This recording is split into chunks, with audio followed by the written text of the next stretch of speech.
All right.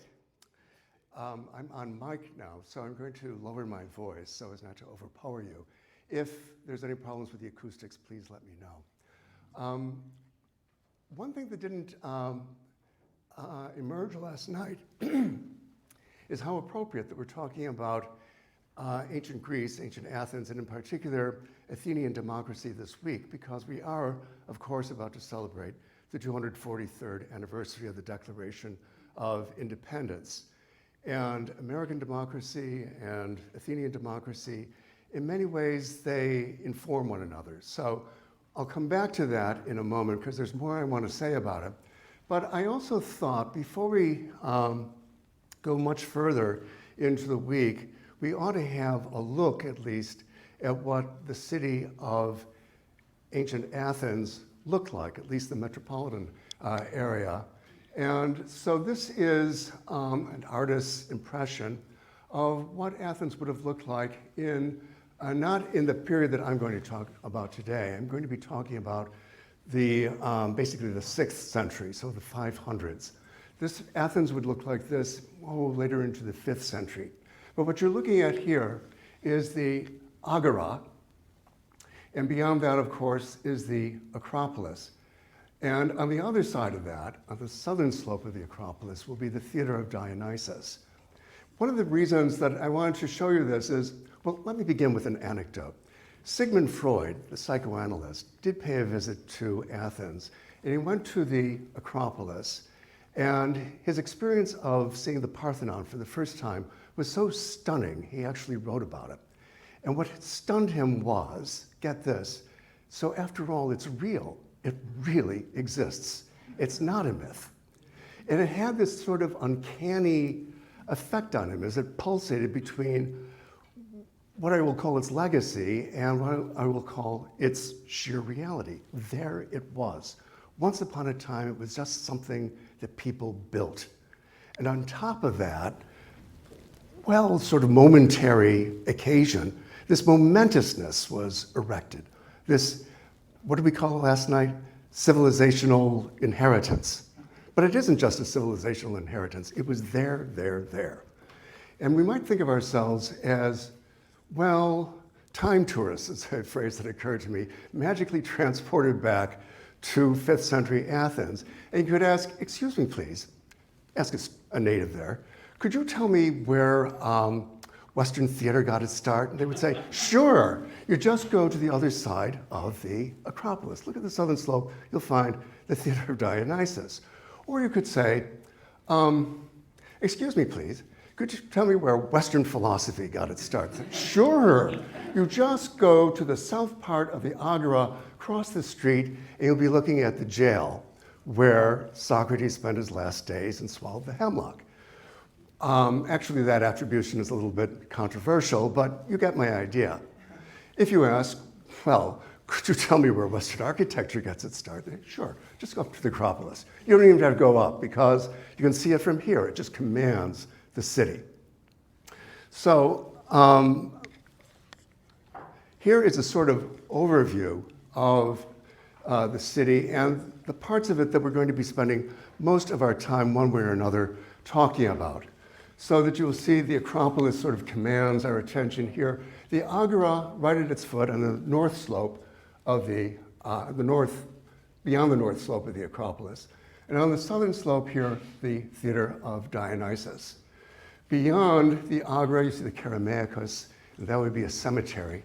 And then the city walls, the famous Dipylon Gate. Okay. And I'll come to that in a moment. But I first want to go back to the idea that this is the week that we're celebrating American independence. And as I mentioned last night, in preparing my remarks for this week, time and time again, things that were going on seemed to feed into my thinking about the ancient Greeks. So, for example, I can't be the only one who's thought about the number of anniversaries that we're celebrating this year. For example, 30 years ago, there was the uprising in Tiananmen Square in China. 50 years ago, there was the uprising at the Stonewall Bar in New York. have to be careful not to say Stonewall Jackson, Stonewall Bar in New York, which ushered in, of course, the gay liberation movement. 75 years ago, June 6th, D-Day. And upcoming is on July 14th, Bastille Day, when they stormed the French prison at Bastille, and then the French Revolution began. And on a side note, 30 years ago in November, so not in the summer months, they started dismantling the Berlin Wall.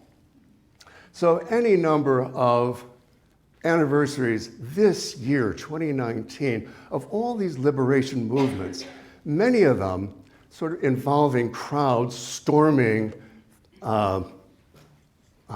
strong places and demanding power for themselves.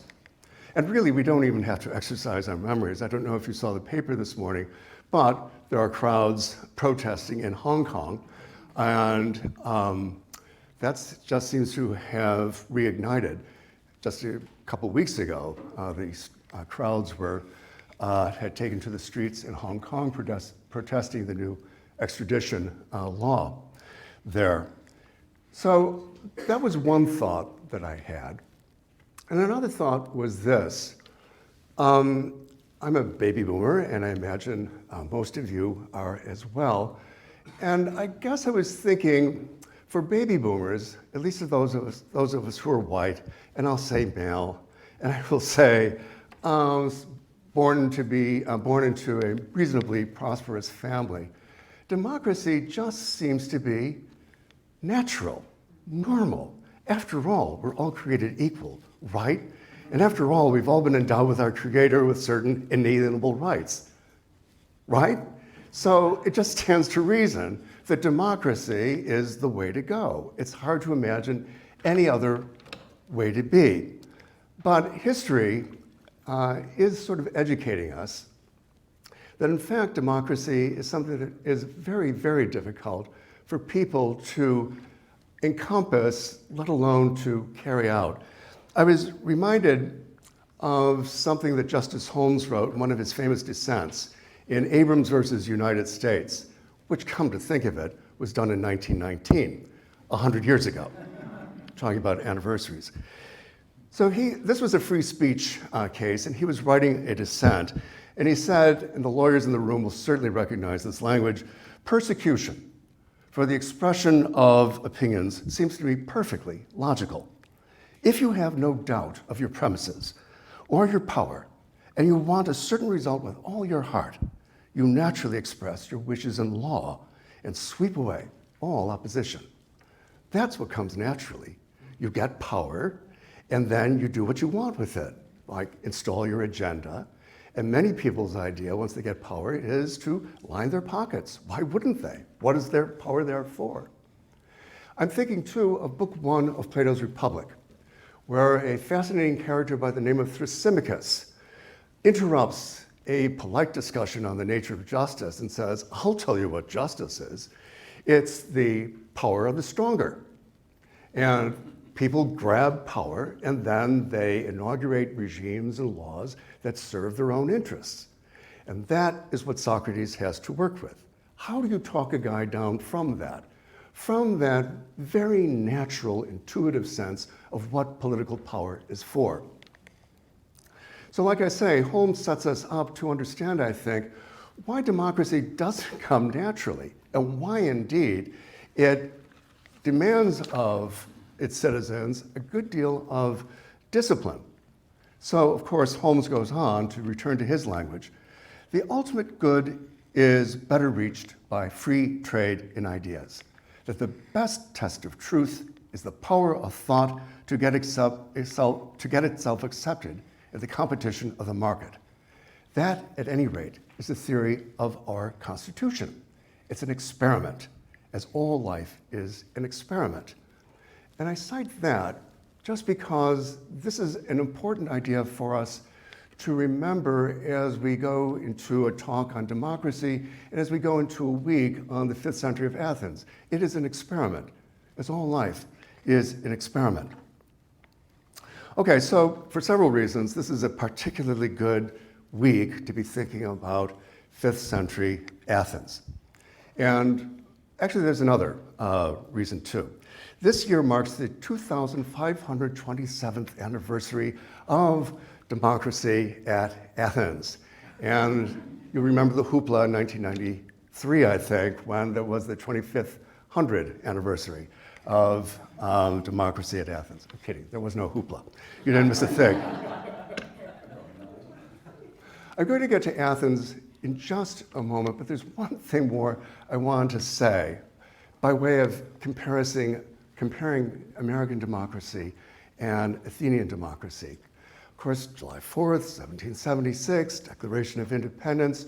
We all remember the ringing phrases that all men are created equal, that they are endowed by their Creator with certain unalienable rights, and that among these are life, liberty, and the pursuit of happiness.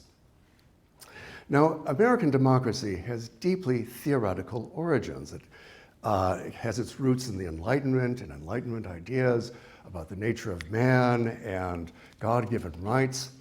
Athenian democracy had nothing like that.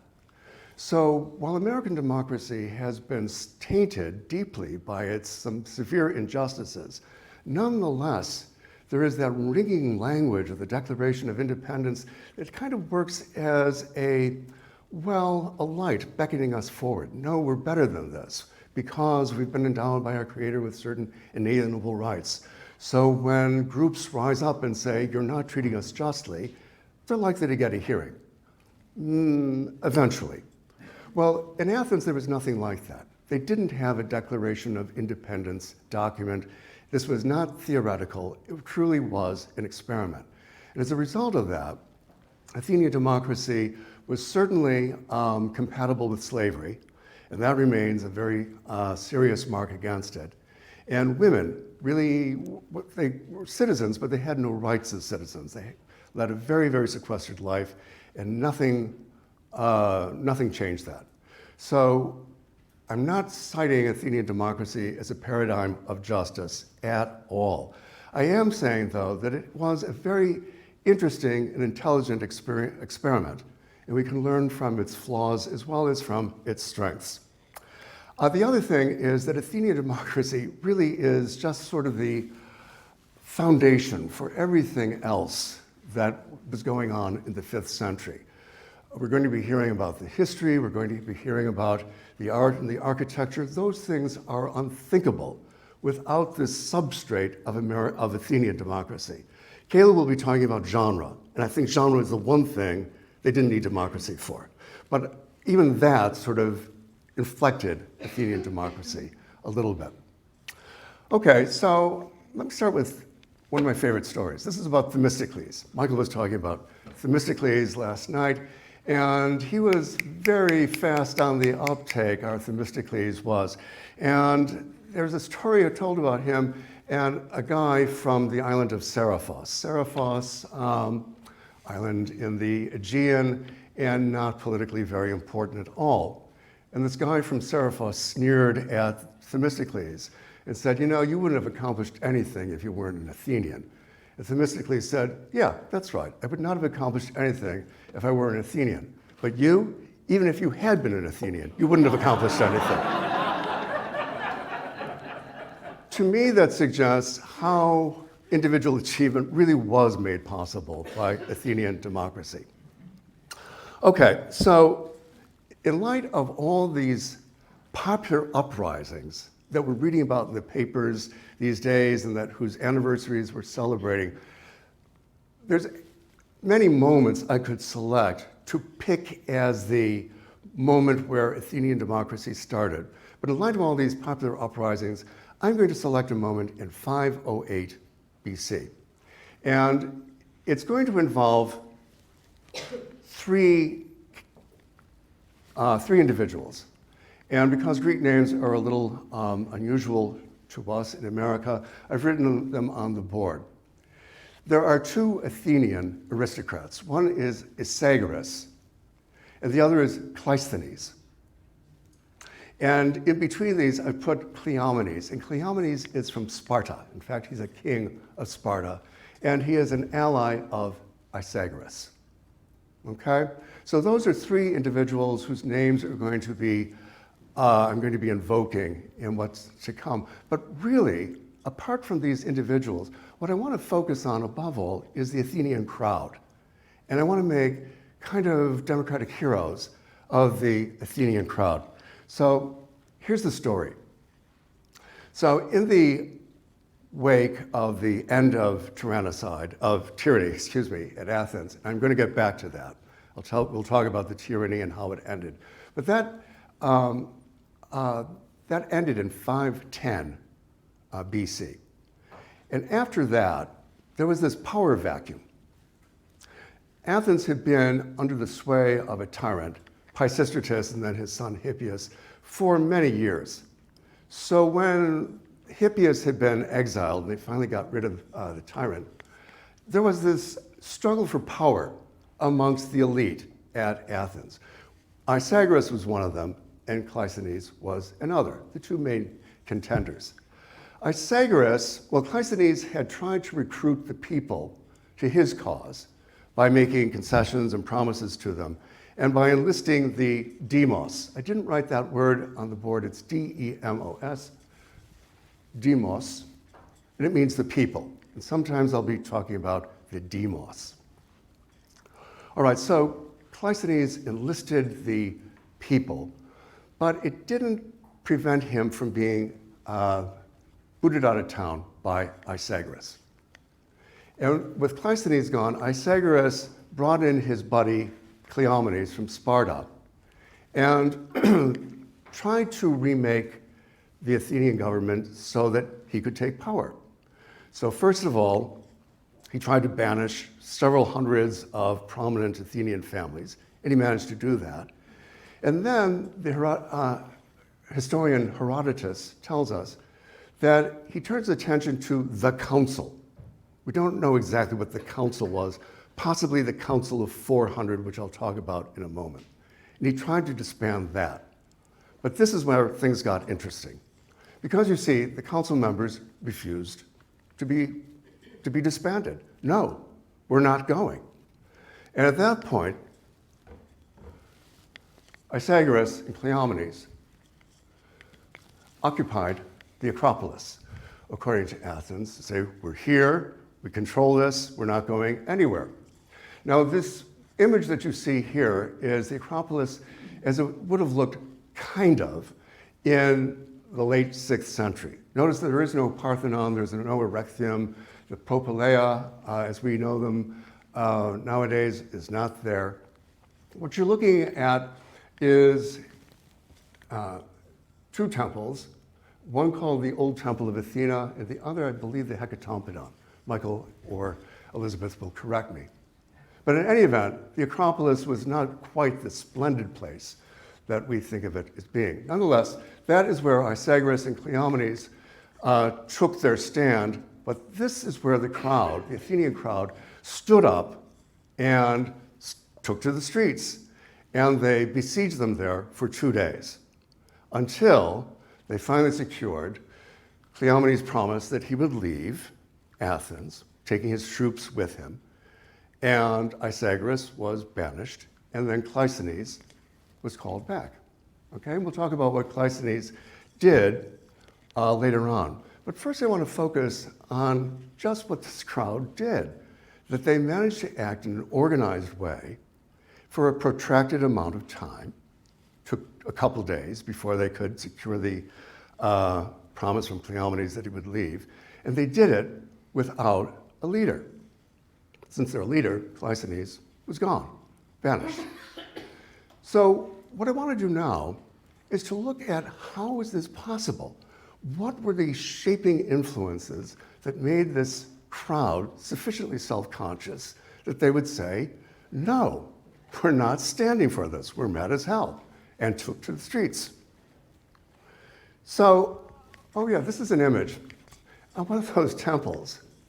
They would have seen this, and if you go to the Acropolis Museum, you'll see this was a pedimental, part of a pedimental group on one of those temples. What you're looking at is Athena, and she is battling a giant. And this refers to a myth where the giants attacked the gods. It seems to me that this story Herodotus tells us about the crowds rising up against Isagoras and Cleomenes and demanding that they go away, it's really like the people of Athena attacking the giants, the elite. So giving maybe a new meaning to this pedimental group. Okay, so we want to ask, what made this popular uprising possible? Because I think you can point to some historical factors that did ultimately make this crowd possible. So the first of these goes back to the 8th century, and that is the rise of the polis. And I've written it on the board there, P-O-L-I-S. We're going to be using it a lot this week. And while scholars argue about this, what's the best way to translate it, because we don't have anything quite like it nowadays, city-state is the traditional way, and I'm going to call it a city-state. So beginning in the 8th century BC, you have the rise of the polis. And the important thing to bear in mind, it's not just Athens. There's a lot of polis, that's the plural of polis, that grew up. And there were about, well, there were more than 1,000 of these. I think maybe 1,100 ultimately.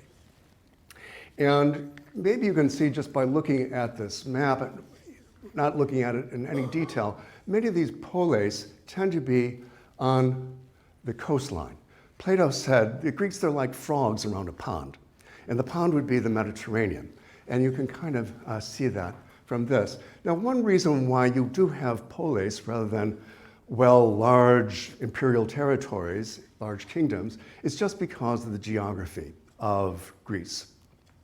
And it is difficult to, land travel is difficult, so that the geography kind of encourages the rise of small sovereign centers.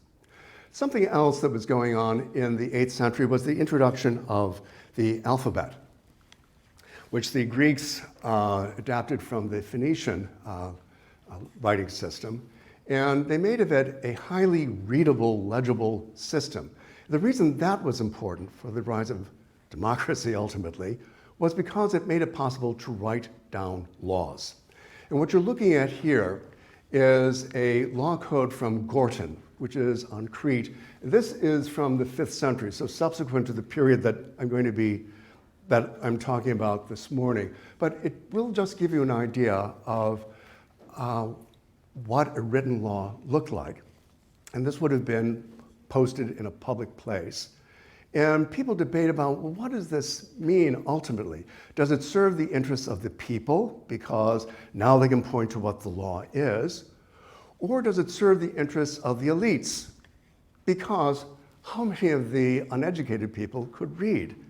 And in those days, writing was a new technology, and there was something kind of mysterious about it. And you could say, look, here is the law. It says what we're telling you it says. So like I say, people debate about what did it mean, after all, to have writing.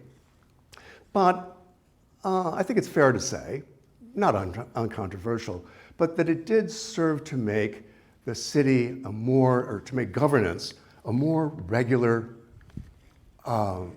phenomenon.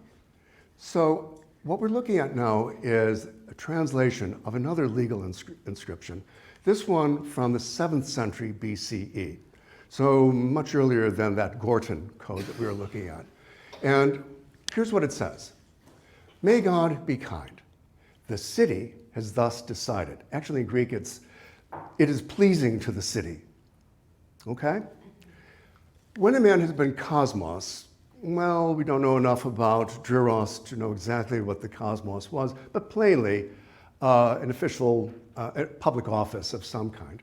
When a man has been cosmos, the same man shall not be cosmos again for 10 years, and then providing a punishment if anyone violates that. So what's interesting about this is that it kind of shows how writing made possible laws.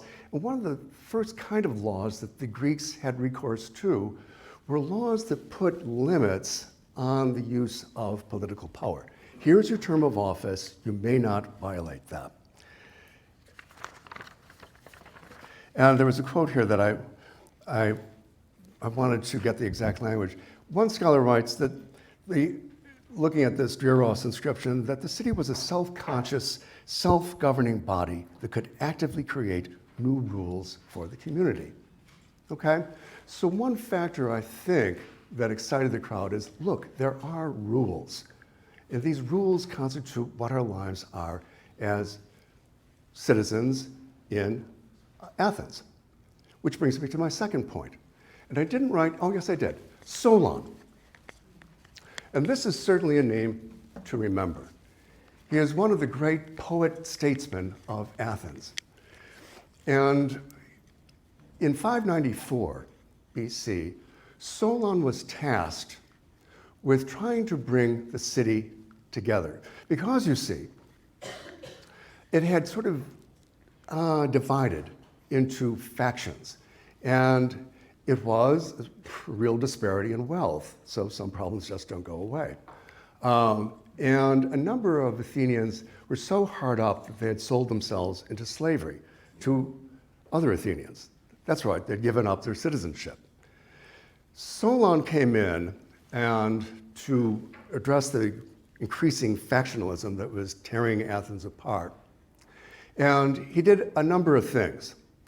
Well, first of all, there was the famous seisaktheia, which I've written there. And that means the shaking off of burdens. That is, he canceled debts. You can imagine, not a popular move in a lot of quarters. He also put an end to debt slavery. No more could a citizen sell himself into slavery. By the way, the point I'm going to be making about Solon, I may as well make it now, is that what he was doing, we're going to talk about more laws that he passed, but the thing to bear in mind is that he's kind of giving citizenship some content. To be a citizen means something. You can't alienate your status as a citizen. You can't sell it. You remain a citizen. The other thing is this. I wrote on the board graphe, and that is a kind of lawsuit. And the interesting thing about a graphe as a lawsuit is that anyone could bring it. If you saw an injustice happening, even if you were not directly affected by it, you could bring a lawsuit to put an end to it. And there's a story about Solon, who was once asked which city he considered the best governed. And he replied, "The city where those who have not been wronged are just as ready to punish an offender as those who have been wronged." Okay? The other thing he did was to give people a right of appeal. If a magistrate had decided your case and you thought this is not right, this is unjust, you could appeal to a popular jury. We don't know exactly how that popular jury was constituted, except that it had something to do with the people. Something else. Everyone had to learn a trade.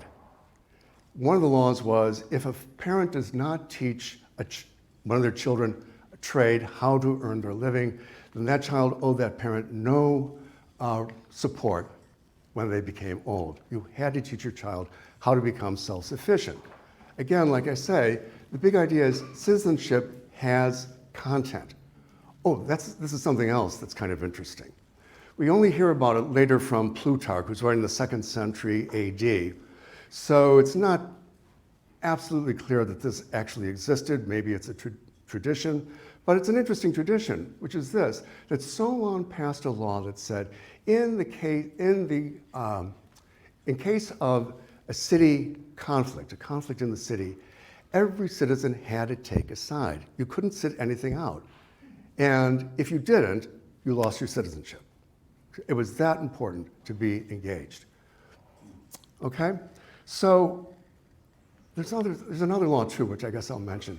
He put limits on private funerals, which were tending to be quite extravagant.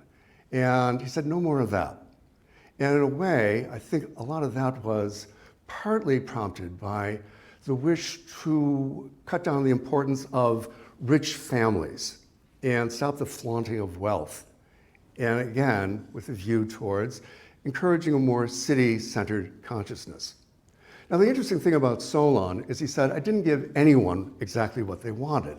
He didn't give the rich people what they wanted. He didn't give the poor people what they wanted. What the poor people wanted was redistribution of property. No, he didn't do that. So he wasn't giving this faction or that what he wanted. He said, I did what was best for the city as a whole. So with Solon, you really do have this rise in consciousness of the city as a source of obligation, an object of our allegiance, and something to which its citizens ought to be dedicated. All right, so that's two factors. The third is Pisistratus, and here is our friend Pisistratus. Now, despite Solon's best efforts to avoid tyranny, Athens became a tyranny. But I should start by saying that the word tyrannos in Greek means something a little different from what it means to us. A tyrant is a despot, someone who's oppressive. Pisistratus wasn't oppressive at all, as we shall see. He was a very popular leader. He was a tyrannos, though, in the Greek conception of the term, in that he took power by what I will gently call extra-constitutional means. And he grabbed power, basically. But what do you know? He used it wisely. He didn't get rid of Solon's reforms. He kept the public offices that Solon had devised. He made sure that they were packed with his own people, but he kept the institutions. And there are some very colorful stories about how Pisistratus installed himself as a holder of power in Athens. We don't have time to go into those. But if you want to do some supplementary reading after the course is over, I heartily recommend the historian Herodotus. He's the great raconteur of the ancient world, and he will tell you some very interesting stories about Pisistratus. But what I do want to talk about is what Pisistratus did that might have led up to this crowd in 508 protesting Isagoras in his obvious attempt to reinstall himself as a tyrant, and his buddy Cleomenes. Because what Pisistratus did was to inaugurate a set of important public works. So, for example, that old temple of Athena on the Acropolis that we were looking at a moment ago, that was one of his ideas, one of his constructions. He also built up the sanctuary at Eleusis, which is about 12 miles northeast of Athens, and turned that into something that was genuinely appealing, not only to Athenians, but to Greek speakers from around the world. In short, he was turning Athens into a capital, an attraction. There was a festival known as the Greater Panathenaea festival in honor of Athena, of course. This was celebrated every 4 years. And he turned that, again, into a big attraction. Athletes would come and compete. Poets, rhapsodes would come and compete. People had memorized their Homer and would deliver passages from the Iliad or the Odyssey. Prizes were given to the performer who could give the most compelling performance of it. There were prizes, beautiful vases. We still have these Panathenaic vases with Athenian olive oil, so that there were valuable prizes. Again, what Pisistratus was doing was good for Athens. He was turning it into an economic center and giving Athenians real pride in their city. The other thing, by the way, that Pisistratus either devised or enhanced was the festival known as the City Dionysia. And that was a festival in honor of Dionysus. And one of the big innovations there was a genre called tragoidia, which is the Greek word meaning goat song, or we think of it as tragedy. We'll talk about that more tomorrow, about the evolution of tragedy from a goat song into the eminent genre that we think of it as being. Okay, so I will say a word or two about these gentlemen.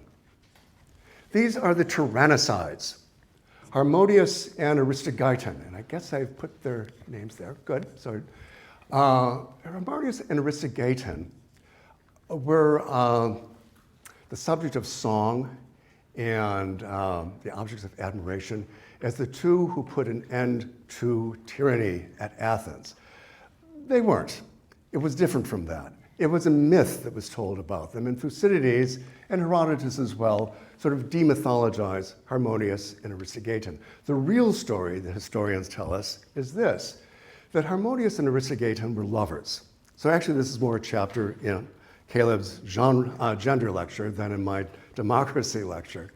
But they were lovers, and Pisistratus' son had two sons, Hippias, who was in power, and Hipparchus. And Hipparchus had fallen in love with, I forgot whether it was Harmodius or Aristogeiton, and he was making a nuisance of himself, a real pest.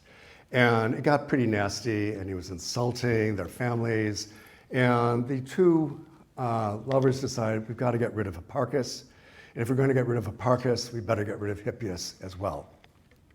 So they did manage to kill Hipparchus, but before they could have their way with Hippias, they were discovered and arrested, and one was killed immediately and the other tortured and put to death. Hippias did continue in power for a while until actually our friend Cleisthenes helped get him exiled as well. But let me go back to Harmodius and Aristogeiton. It's interesting that the Athenians would mythologize this love affair into something political like a tyrannicide. I was thinking about it this morning. I'll just share with you the fruits of my most recent thoughts, which are this, that it's interesting that they did feel the need to mythologize it. Because with the story of Harmodius and Aristogeiton, you can see the statues, what a powerful image it is. And it does suggest people rising up, sic semper tyrannis, as they say on the code of the seal of the state of Virginia. But in fact, you didn't have two heroic individuals, you had a crowd, okay? The crowd who were hammering at the gates of the Acropolis for 2 days until they got their way.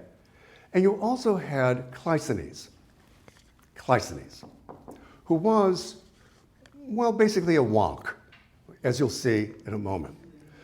Because one of the, well, not often celebrated aspects of Greek genius is their capacity for what I'll call organizational complexity. They're great at coming up with very complex systems that brought about the effect that they wanted to have. The jury is going to be one of those systems, but what Cleisthenes did when he was recalled after 508 was another example of it. Now let me, yes, I'm going to talk a little bit about what Cleisthenes did. And I apologize if this gets a little complicated. I've tried to make it as accessible as I possibly can. Okay, so what you're looking at is Attica. You can see Athens in the center there. And Attica is the name of this cape of land that juts into the Aegean. But actually, this is the larger city, the polis of Athens. And what appears as a dot there, Athens, is just one part of the larger polis. And what Cleisthenes did is to take all these small little villages that dot Attica and rearrange them. Let me say first that these villages are called demes, D-E-M-E. It's a little confusing because it sounds like the word demos for people, but deme. And the deme is going to be a local center for citizenship. Think of Athenian citizenship as a sort of federalist system, because you're going to be a citizen both of your deme and of Athens, just like we're a citizen of a state and of the United States. And what you're looking at here are jury tickets. These are from the 4th century. And what they show are the names of individuals that would be Demophanes of Cephisus, which would be one of the demes. So this is how you identified an Athenian, by the name and the deme from which he came. All right? So that's the first step. The second step is this, that if you go back to that dance back and forth between this and this. So if you look at the Cape, which I'm calling Attica, you can subdivide it into three regions. The one is the city, metropolitan Athens, then the hills and the coast. And you can organize these several demes. There are, let's say, about 150 demes, okay? You can subdivide those demes into demes of the city, demes of the hills, and demes of the coast, okay? And then you can subdivide, I told you this guy was a wonk, you can subdivide these three categories into 10 subcategories.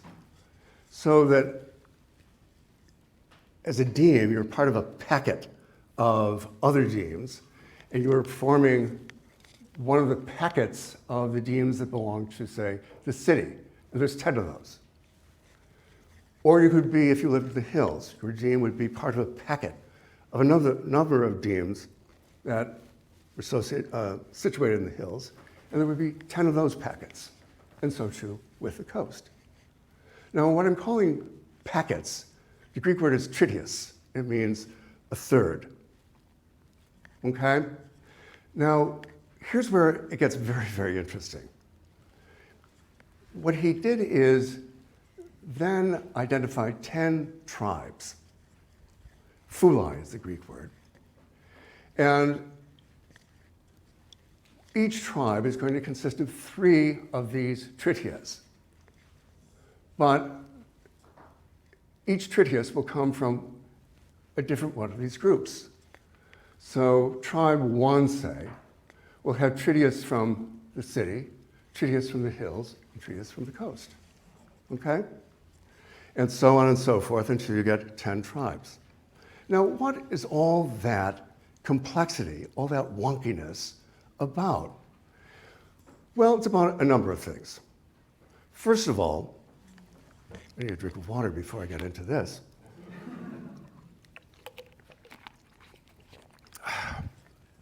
First of all, Athens had traditionally had 4 tribes.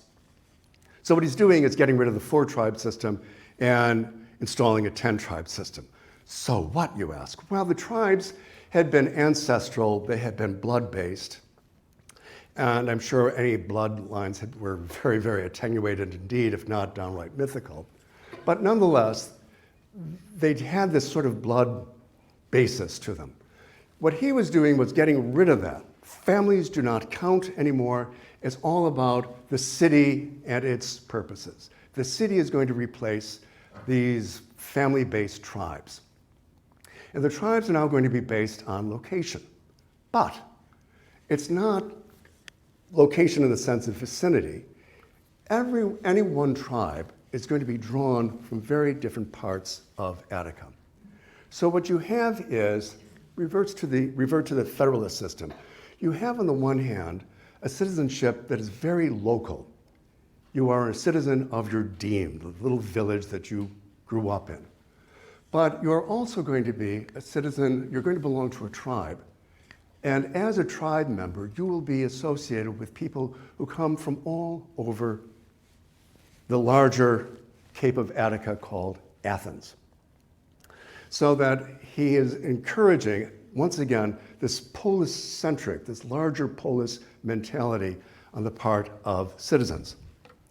Now, once you have this reorganization of Athenian society in mind, then everything else sort of falls into place.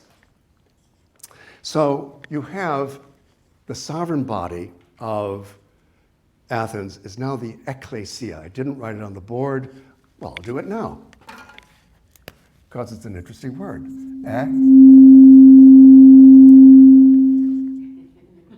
I apologize. Ecclesia. Our word ecclesiastical comes from it. But what it means in Greek is a calling out. So you call the people out from their private lives into this assembly. and there would be a quorum of 6,000.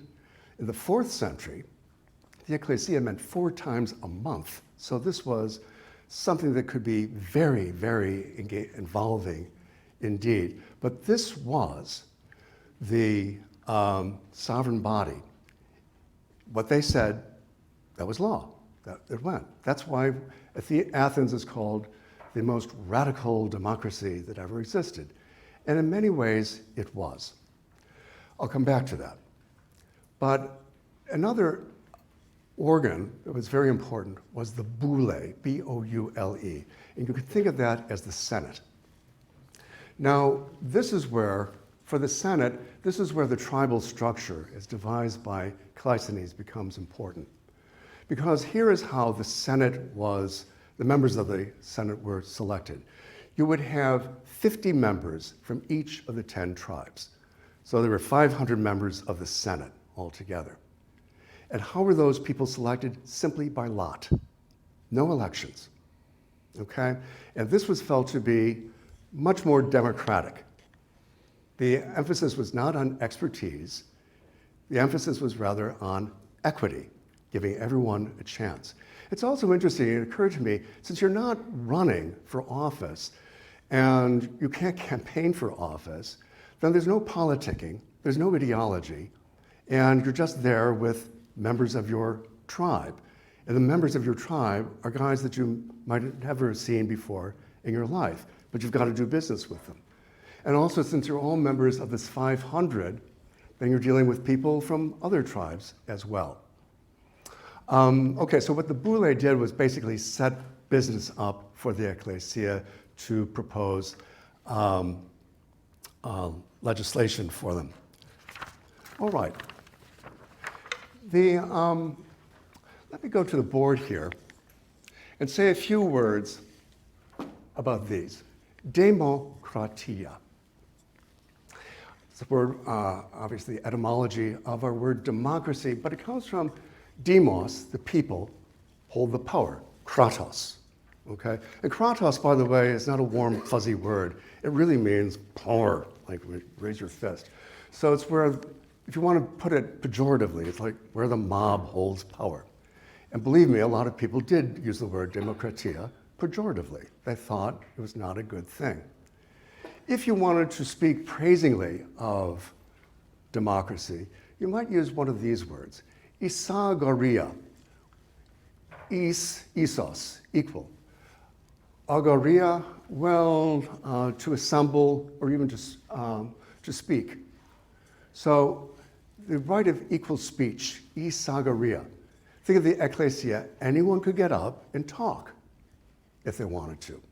They had the freedom to do that. And isonomia, very, very important concept, equality of law. That's what Heather McDonald was talking about last night in her angry Wall Street Journal editorial. The laws apply equally to everyone, to the rich, to the poor. And that was a very important principle that was associated with democracy. Now the other thing, this is meant to confuse you, just to impress you as to how elaborate the system was. But like I say, there was method to the madness. There was a payoff, and the payoff was to connect individual Athenians with the city as a whole. Okay? So that no one was thinking purely in parochial local terms. They were encouraged simply by the structure of society to think on a citywide basis. The other thing that Cleisthenes did by way of installing these tribes as a new principle of organization in Athens was to give names to each one of them. And so you now have heroes who were the sort of titular heroes of each of these tribes. Again, giving people a character, a name, a body, a person, an individual, to give their tribe more reality to them. And some of these are going to be familiar. If you look at 1, 2, 3, 4, 5, Achamantis, That is going to be connected with the academy, which is where Plato had his school, and why we still speak of the universities as academies. Or if you go to the second from the bottom, Iontis, that would be the tribe of Ajax, one of the famous heroes of Troy. All right, and I think we've talked about this. I guess one point to make here is that the architecture is going to kind of reflect these democratic changes. So that this is the tholos, and this is where you would have it's called a prytany. It would be sort of an executive committee of the boule. 500 people, they can't really respond to business like that. So I thought about that. I thought that in each of the 10 civic months that constituted the Athenian civic year, one of the tribes would constitute the prytany, or the executive committee. And they would meet in this building called the Tholos. If you go to Athens, go to the Agora, you won't see this building, but you will see unmistakable the circular foundations of it. And when you see that, you must think, this is the prytany. Oh, this is what it looks like nowadays. As I say there, you had 10 months in the Athenian civic year to allow for each of the tribes to serve as the executive committee. So you can see how the whole thing is kind of coherent. Time, tribal organization, government, they all sort of are a common seamless cloth as devised by our friend Cleisthenes. And the sovereign body here is the ecclesia, and this is the pnyx, P-N-Y-X, which means the choked spot because it was so crowded. And here would be the speaker's platform. This is where people would gather. As I said before, the Parthenon sort of commands the city of Athens in from every angle. Now, I'll say a few words about this, although Michael actually spoke awfully well about this last night. These are ostraca, and ostraca, meaning, potsherds. And Michael talked about what this was all about. What I'll only say by way of situating his remarks in my remarks this morning is that what was the purpose of ostracism? In a way, it might have had something to do with how do you keep elites from making trouble? You need elites. The crowd needed Cleisthenes. The crowd and Cleisthenes, they made great music together. But on the other hand, the elite might want power for themselves. And they might duke it out amongst themselves. They might be creating trouble. They might be lousing up the democratic regularity of the government. What do you do with a situation like that? Well, as Michael told us, you ostracize them. You decide, do we need an ostracism this year? If 6,000 people say yes, then you have an ostracism. And people inscribe their names on these shards, the names of whoever they thought should go. And if you got the plurality, as Michael told us, you were gone. There was no right of appeal. There was no complaint. There was no trial. You could keep your property, and you could come back later on, but you had to go. So it was an extra legal sort of procedure. There's an amusing story, since it does kind of suggest that people could write or knew or at least recognize it. Michael told us about people handing out ostraca. And maybe the literacy was confined to saying, Themistocles? Okay, fine. So maybe they weren't fully literate. But there's an amusing story about, there was a leader by the name of Aristides who got the nickname the Just. And here's the story that helps explain why he was called Aristides the Just.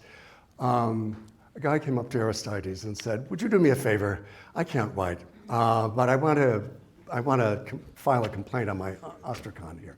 And Aristides said, certainly, sir. Whose name shall I write? He said, Aristides. And he said, I'm so sick and tired of everyone praising him.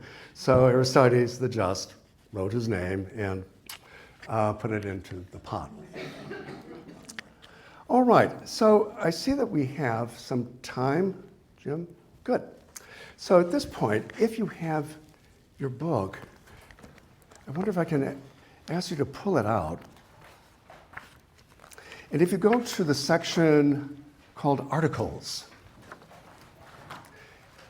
where that Articles begins with a map of Athens, and then a map of the Aegean, and then a map of continental Greece, and then a 5-page timeline, which tells you all you really need to know about Athenian history. And then you come to what I want to draw your attention to, which is Athenian democracy. Observations by the ancients. And I wasn't sure if I'd have time to get to this. I'm delighted that I do. So let's turn now to passage 4. And this is from Herodotus. Herodotus, book 5. And Herodotus is the historian of the Persian Wars, but he tells us a lot about the run-up to the Persian Wars. And one of the stories he tells is about the origins of democracy at Athens. And after telling the story, he comments thusly: "So the Athenians grew in power and proved, not in one respect only, but in all, that equality, isonomia, isagoria, is a good thing. Evidence for this is the fact that while they were under tyrannical rulers, the Athenians were no better in war than any of their neighbors. Yet once they got rid of their tyrants, they were by far the best of all. This then shows that while they were oppressed, they were, as men working for a master, cowardly. But when they were freed, each one was eager to achieve for himself." Okay, you can imagine that under Pisistratus, who was doing the fighting? Mercenaries, perhaps? But when the Athenians became a democracy, then they were fighting on their own. And that was going to be important. Now, one thing to bear in mind is that this particular engagement that Herodotus is talking about would have been a land war and would have involved the Athenians fighting on land. They're called hoplites, and Hoplite, and that meant in full armor, in phalanx formation. That was going to change. And over the course of the week, as we sort of go on further in time, we'll be talking about how Athens became more and more democratic. Like I say, it's an experiment. These governmental organs that I just finished describing to you were the beginning, but they were not the end. The Athenians were going to continue to scour and perfect and make their democracy even more democratic. One of the things that was going to push it towards that was the Athens becoming more of a maritime power. So Herodotus in this passage is talking about Athens as a land power. But when they became a naval power, and then ordinary citizens could pull the oar, for a hoplite battle, you had to be able to afford your armor. So put some constraints on how deeply you could participate in the government. You had to be able to fight, had to be able to afford your armor. But once you had a navy, then anyone could participate in the battles. And that certainly is going to make Athens even more democratic, since now everyone can fight on its behalf. The other passage that I want to look at is number 1. And this is the flip side of what Herodotus has to say in book 5, that democracy unleashed this new burst of energy on the part of the Athenians. And in the view of Athens' adversaries, that was not a good thing at all. So this passage comes from Thucydides. And it's from book 1 of Thucydides, and this is in the run-up to the Peloponnesian War, so in the 430s. And this is a quote from the embassy of Corinthians, who are visiting Sparta. They're telling the Spartans, "You're too phlegmatic. Why don't you do something? Why can't you be more like the Athenians?" And then they say, "Let us tell you about the Athenians. The Athenians are addicted to innovation, and their designs are characterized by swiftness alike in conception and execution. They're adventurous beyond their power and daring beyond judgment." Let's go down to the next underlined portion. "Their bodies they spend ungrudgingly in their city's cause. Their intellect they jealously husband to be employed in her service. A scheme unexecuted is with them a possible loss." We should have done that, okay? And a successful enterprise is a comparative failure. We should have gotten more. So democracy is unleashing energies, all right, but sometimes these energies are kind of crazy, and we'll be following that as we get into 5th century history.